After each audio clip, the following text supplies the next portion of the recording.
احلى تحيه لكل اللي بيشوفوني معاكم حسن التوني، وتاني ليالي السحور عند الجحش. بيقولوا اجواء رمضان عنده حكايه، فتعالوا نشوف السحور عند الجحش بيقول ايه. الجحش موجود في السيده زينب جنب الاسم على طول. بدون مقدمات يا باشا، داخلين على عمايل طبق الفول للزيت الحار، الفول اللي نازل من القدره. بصوا القدره مولعه ازاي، والفول يا ساتر على العظمه يا جماله. شويه بقى طحينه، رشه كمون، والطبق الفول عندهم يا جماعه. وطلب الفول بالسلطه بيكون 25 جنيه وهو كتير حبتين. نيجي بقى للطعميه وجمال الطعميه الشقيه عند الجحش. في منها الاسكندراني المحشيه وام بسطرمه. بصوا شكلها كده وهي بتدلع في الزيت، لا لا لا يا ساتر. ولا بقى الراجل وهو بيعمل لنا الشول لذيذ يا اوعى يا كبير. البيت بقى وهو غرقان في السمنه كده جنن امي بصراحه يا جماعه. مش هنسى كمان البابا غنوج، الجبنه القديمه اللي بالطماطم والبتنجان اللي شكله وطعمه كمان عايز اقول لكم دمار في الخيال. طقم السلطات الجميل اللي بينزل للناس، والشاب المحترم العسليه اللي بيحضره كمان. ودي طلبات البتنجان طبعا. العيش المفقع الكبير كده الصابح للناس اللي بتتسحر عند الجحش. دي بقى السفره المتواضعه بتاعتي. طلبت كل حاجه عند الجحش، مش هطول عليكم.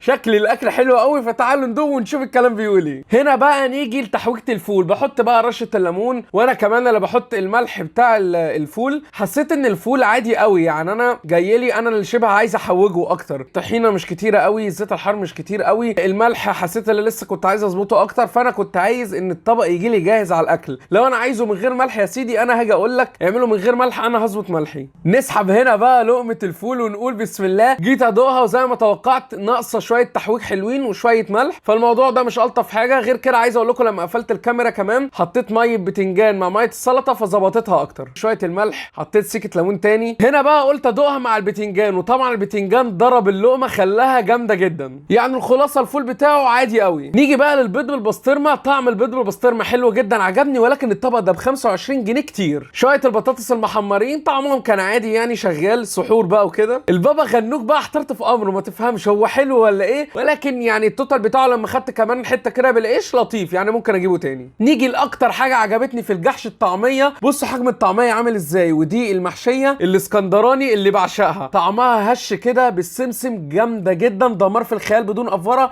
اجمد حاجه تاكلوها من عنده. كمان طلبت واحده بالبسطرمه وبفتحها اهو قدامكم. الحشو طبعا بيكون في النص ايه على قد كده. خدت اللي بالبسطرمه قطمه منها برضو، طعمها جامد جدا. نيجي بقى لاسوأ حاجه كلتها في رمضان السنه دي، جبنه بالطماطم طعمها وحش قوي، اوعوا تطلبوها من عنده. قلت اغير الطعم بقطم الطعميه كده من اللي بحبها. ختمتها بقى بميه السلطه، والسلطه بتاعتهم لطيفه برضو طعمها حلو. خلاصه الجحش بالنسبه لي هتروح هناك هتكوع شويتين بس هتعيش اجواء رمضان الحلوه. واوعى تنسى ان الفول عنده عادي خالص.